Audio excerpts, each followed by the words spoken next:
इस बजट में जो मोटे-मोटे आइटम्स आपके सामने नज़र आए, क्या प्लसेस और माइनसेस जो आप इसका एनालिसिस देंगे?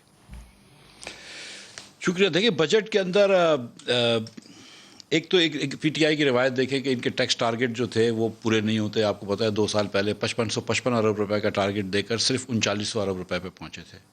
पहले साल उधर तक भी नहीं पहुंचे थे जहां हम छोड़ के गए थे।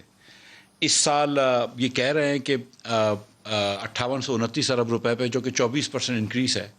और अगर इनके नंबर्स मान भी लें कि 4% 5% ग्रोथ होगी और 8% होगी, फिर भी 11% कहाँ से आएगा?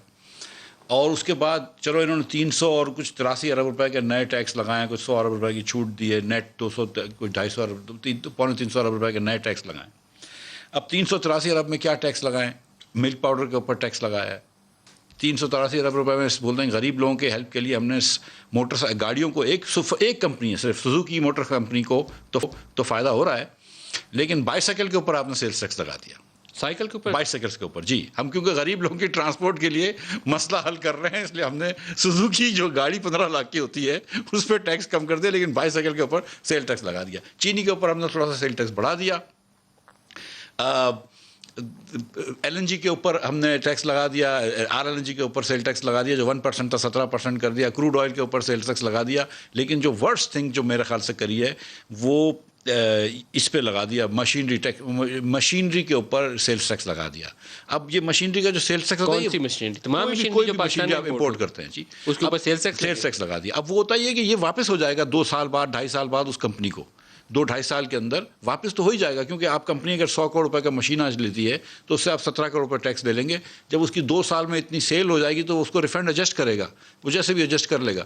लेकिन आप बेसिकली क्या है कि अगले सालों का टैक्स आप आज से ले रहे हैं और बेसिकली जो है वो आप इन्वेस्टमेंट को मुश्किल कर रहे हैं। तो ये तो है इनकी। कोई आटे और गंदम के ऊपर भी आज को खबर चली है, उनके ऊपर कौन सा टैक्स लगेगा? टर्नओवर टैक्स कहते हैं, लग गया, आटा महंगा हो जाएगा, ये डॉक्टर साहब बता देंगे। और कोई डेयरी प्रोडक्ट्स और मिल्क प्रोडक्ट्स, जी, मिल्क पाउडर के ऊपर टैक्स लगाया है। फ्रेश क्रीम या फ्लेवर्ड मिल्क अगर आप डब्बे में लेते हैं तो उसके ऊपर टैक्स लगाया है, या आप योगर्ट लेते हैं, दही अगर डब्बे में लेते हैं तो उसके ऊपर टैक्स लगाया है। खुली दही के ऊपर टैक्स नहीं लगाया है। तो ये आपके ख्याल में नेगेटिव आइटम्स है। कोई प्लस भी गिनवाएंगे? प्लस क्या है? फिर मैं 2 चीज़ें बड़ी अच्छी हुई हैं, मैं ये भी बता दूं। बहुत अच्छी क्या हुई?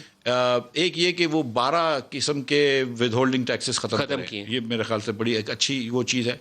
सेकंड, जो मैं अभी तक 100% नहीं समझाऊँ, लेकिन जो मैं समझाऊँ कि ये ऑडिट्स जो होंगे अब वो थर्ड पार्टी ऑडिट्स होंगे, प्रोफेशनल कंपनीज ऑडिट करेंगी, FBR का अमला ऑडिट नहीं करेगा। If that is true then I think that's also move in the right direction. एक और चीज़ मैं बता दूँ कि अब इन्होंने ACs को, असिस्टेंट कलेक्टर्स को ये पावर्स दे दिया है जो SHO के पास नॉन बेलेबल अरेस्ट का। तो अब ये किसी दुकानदार के पास जाते हैं, उसको कहते हैं कि भाई तुम कह रहे हो कि तुम्हारा 80 लाख का मुनाफा हुआ है, लेकिन हुआ 1 करोड़ 20 लाख का है। लेकिन अब ये बहस जो है वो बाद में होगी, पहले तुम थाने में जाके बंद हो। तो जब चार्ज वो रेस करेगा तो चार्ज के साथ ही उसको गिरफ्तार करने का उसको इख्तियार दे दिया। तो ये FBR को नैब बना रहे हैं। डॉक्टर साहब भी भुगत चुके हैं नैब, मैं भी भुगत चुका हूँ नैब।